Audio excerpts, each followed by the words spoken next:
तो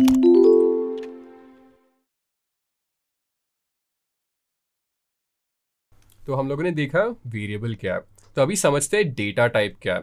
तो हर एक वेरिएबल के साथ जो है एक डेटा टाइप एसोसिएटेड होता है। तो जैसे यहाँ पे लिखा है every variable is associated with a data type. तो हमारे पास डिफरेंट टाइप्स के डेटा अवेलेबल है। तो हमारे पास specially in Python integer data type है, फ्लोटिंग टाइप डेटा टाइप है, बुलियन डेटा टाइप है और स्ट्रिंग डेटा टाइप है।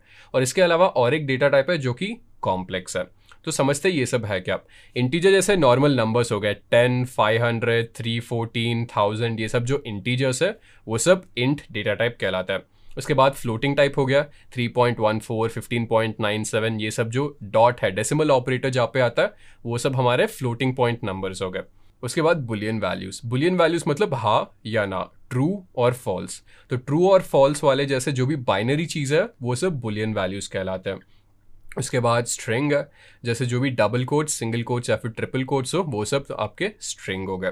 तो ये सब डेटा टाइप्स हो गए। इसके अलावा और एक डेटा टाइप है जो मैंने आपको बोल दिया, वो है कॉम्प्लेक्स। तो आपने शायद से आपके 7th या 8th स्टैंडर्ड में कॉम्प्लेक्स नंबर्स करके कुछ सीखा होगा, जैसे 3+4i, 5-7i। तो ये सब जो आई एसोसिएटेड है वो सब वाले जो है कॉम्प्लेक्स नंबर्स बोलते हैं। तो हम लोग ये सब देखते हैं पाइथन में इम्प्लीमेंट कैसे करना है। तो सबसे पहले मैं एक इंटीजर वेरिएबल क्रिएट करता हूँ। तो मैं इसको लिखूँगा a1 और मैं इनिशियली a1 में स्टोर कर रहा हूँ 10 और फिर मैं a1 को प्रिंट कर देता हूँ। तो जैसे आप देख रहे हो a1 मेरा वेरिएबल है और यहाँ पे इस वेरिएबल में एक इंटीजर वैल्यू स्टोर कर रहा हूँ। अभी श्योर होने के लिए मैं इसका टाइप चेक करता हूँ, टाइप ऑफ a1, और अब देखो ये इंटीजर टाइप है। तो इसके बाद मैं फिर से रिप्लेस कर देता हूँ। a1 में अभी इंटीजर के बदले मैं एक फ्लोटिंग पॉइंट स्टोर करता हूँ, तो 3.14 हो गया। अभी मैं a1 को प्रिंट कर देता हूँ। राइट, 3.14 हम लोगों ने प्रिंट कर दिया। अभी इसका टाइप देखते हैं, टाइप ऑफ a1। तो अभी देखो ये फ्लोटिंग पॉइंट है। तो आप अगर ध्यान से सोचो तो ये वेरिएबल का जो डेटा टाइप है वो डिपेंड करेगा कौन सी वैल्यू हम लोग वेरिएबल में स्टोर कर रहे हैं। तो वेरिएबल का नाम तो सेम ही है यहाँ पे। तो इनिशियली हम लोगों ने वेरिएबल का नाम a1 लिखा था और इस a1 में हम लोगों ने 10 स्टोर किया, क्योंकि 10 एक इंटीजर टाइप है इसीलिए हमारा वेरिएबल का टाइप भी इंटीजर है।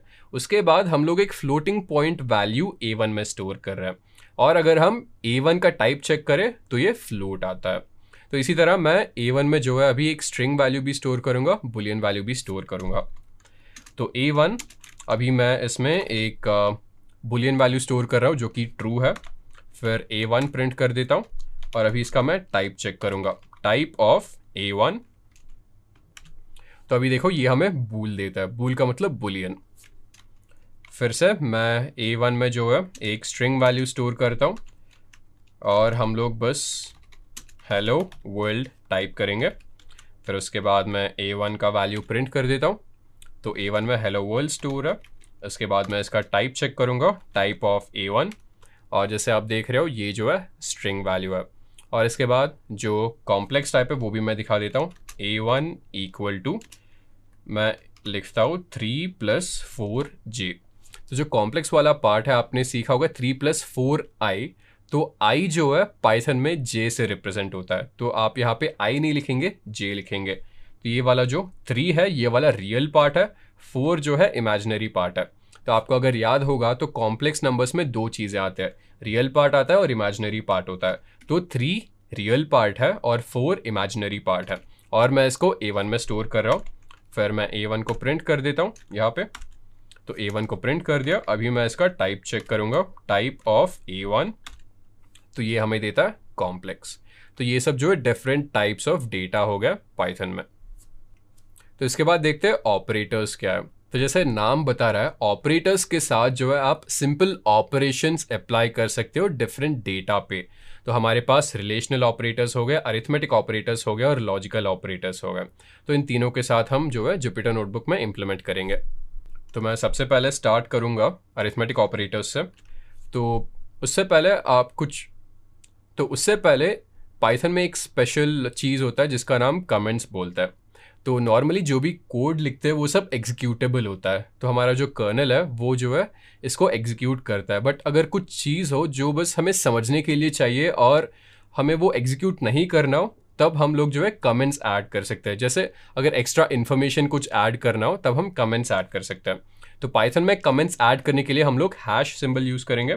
तो यहाँ पे मैं अरिथमेटिक ऑपरेटर्स लिख देता हूँ, फिर एंटर दबा रहा हूँ। तो जैसे आपने देखा यहाँ पे कुछ हुआ नहीं है, तो इसको जो है पाइथन इंटरप्रेटर एक कमेंट की तरह ले रहा है, क्योंकि मैंने हैश डाला है अरिथमेटिक ऑपरेटर्स के पहले। अगर वही मैं हैश को हटा देता हूँ और रन पे क्लिक करता हूँ, तो जैसे देख रहे हो आप इनवैलिड सिंटेक्स बता रहा है, क्योंकि पाइथन इंटरप्रेटर इसको एग्जीक्यूट कर रहा है। और एग्जीक्यूट करने के बाद इसको पता चल रहा है कि अरिथमेटिक ऑपरेटर्स नाम का कोई वेरिएबल है ही नहीं। तो इसलिए मैं बस इसको हैश डाल देता हूँ यहाँ पे, फिर रन पे क्लिक करता हूँ, क्योंकि ये कमेंट है, इसको जो है बाईपास कर दिया पाइथन इंटरप्रेटर ने। तो अभी जाके अरिथमेटिक ऑपरेटर्स के साथ काम करते हैं। तो अरिथमेटिक ऑपरेटर्स है क्या? वेल, ये हो गया प्लस, माइनस, उसके बाद डिवीजन हो गया, उसके बाद आपके पास मल्टीप्लिकेशन हो गया। तो बेसिक ऑपरेशंस जो आपने किंडरगार्टन में सीखा होगा, फर्स्ट या सेकंड स्टैंडर्ड में सीखा होगा नंबर्स के साथ वर्क करते समय, वो सब आपके अरिथमेटिक ऑपरेटर्स हो गए। तो मैं सबसे पहले एक वेरिएबल लेता हूँ और इस वेरिएबल में 10 स्टोर कर देता हूँ। उसके बाद दूसरा वेरिएबल लूँगा, दूसरे वेरिएबल में 20 स्टोर करूँगा। तो ए और बी मैं प्रिंट कर देता हूँ, ए कमा बी लिख के। तो जैसे देख रहे हो ए में 10 स्टोर कर दिया है और बी में 20 स्टोर कर दिया मैंने। तो इसके बाद हम लोग बेसिक ऑपरेशंस देखते हैं। अगर मुझे ए प्लस बी देखना हो तो देखते हैं रिजल्ट क्या होता है। रिजल्ट यहाँ पे 30 आ गया, क्योंकि ए में 10 स्टोर था, बी में 20 स्टोर था, और 10 प्लस 20 क्या हुआ? 30। तो वही रिजल्ट हमें यहाँ पे मिल रहा है। सिमिलरली अगर मैं ए माइनस बी करूँ, ए में 10 स्टोर्ड है, बी में 20 स्टोर्ड है, तो 10 माइनस 20 क्या होगा? -10 मिलेगा। उसी तरह ए इंटू बी करते हैं, तो इंटू के लिए हमारे पास ये एस्ट्रिक्स ऑपरेटर है, वो यूज़ करेंगे। तो a इंटू बी 200 हो गया, क्योंकि a में 10 स्टोर्ड है और b में 20 स्टोर्ड है, और 10 इंटू 20 हम लोग को 200 मिल गया। तो ये मल्टीप्लिकेशन हो गया। अभी देखते हैं हम लोग डिवीजन कैसे कर सकते हैं। a/b, इससे हम डिवीजन कर सकते हैं। तो 10/20 क्या हो गया? 0.5। तो ये सब हमारे अरिथमेटिक ऑपरेटर्स हो गए। इसके बाद हम लोग रिलेशनल ऑपरेटर्स के साथ काम करेंगे। तो यहाँ पे मैं बस रिलेशनल ऑपरेटर्स लिख देता हूँ, रिलेशनल ऑपरेटर्स। फिर हमारे रिलेशनल ऑपरेटर्स है क्या? फिर से हैश टाइप करूँगा, लेस देन, उसके बाद ग्रेटर देन। तो यहाँ पे मैं कमा डाल देता हूँ, लेस देन, ग्रेटर देन, उसके बाद डबल इक्वल टू, उसके बाद हमारे पास हो गया नॉट इक्वल टू। तो फिर से हम लोग ए और बी में जो है कुछ वैल्यू स्टोर करते हैं। ए में इस बार मैं 50 स्टोर कर रहा हूँ और बी में 100 स्टोर कर रहा हूँ। ए और बी में वैल्यू स्टोर हो गया। तो अभी मैं A greater than symbol B type कर रहा हूँ और देखते हैं रिजल्ट क्या आएगा। शिफ्ट प्लस एंटर, और हमें रिजल्ट मिलता है फॉल्स। फॉल्स क्यों आ रहा है? क्योंकि हम लोग चेक कर रहे हैं अगर ए का वैल्यू बी से ज़्यादा है।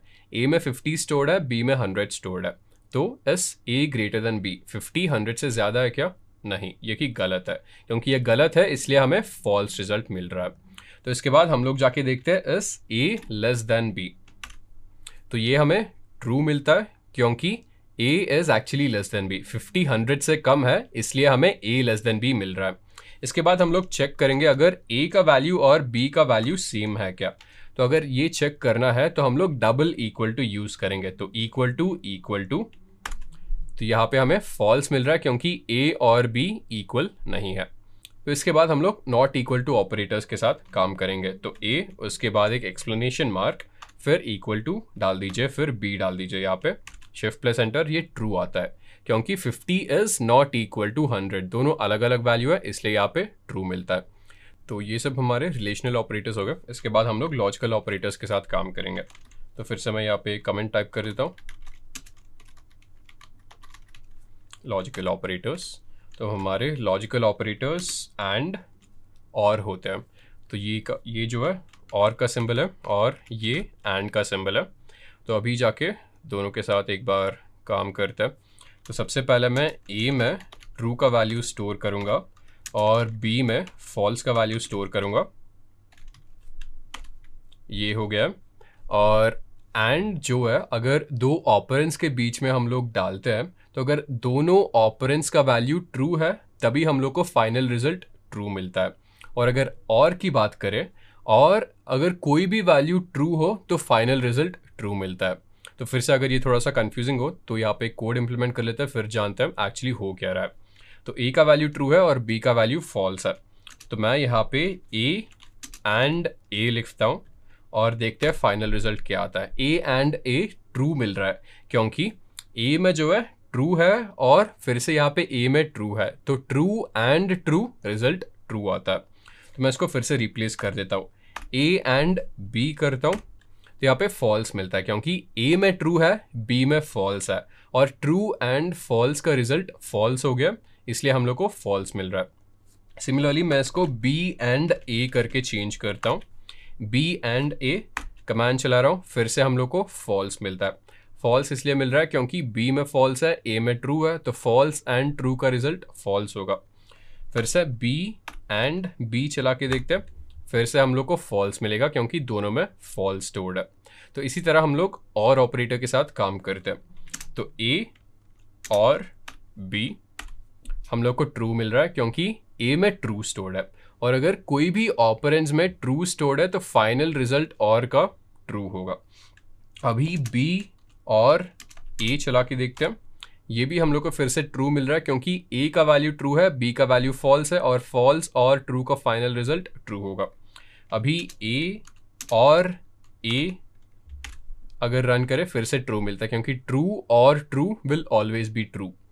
इसके बाद हम लोग बी और बी चला के देखते हैं और हमें बी और बी से फॉल्स मिल रहा है। फॉल्स क्यों मिल रहा है? क्योंकि दोनों में फॉल्स स्टोर्ड है। तो आप ये समझिए, एंड में अगर दोनों ट्रू हो तभी आपको ट्रू का वैल्यू मिलेगा, और अगर एक भी ट्रू हो तो आपको ट्रू मिलेगा। फॉल्स तभी मिलेगा जब दोनों फॉल्स हो। तो ऐसे जो है आप एंड और ऑपरेटर के साथ काम कर सकते हो।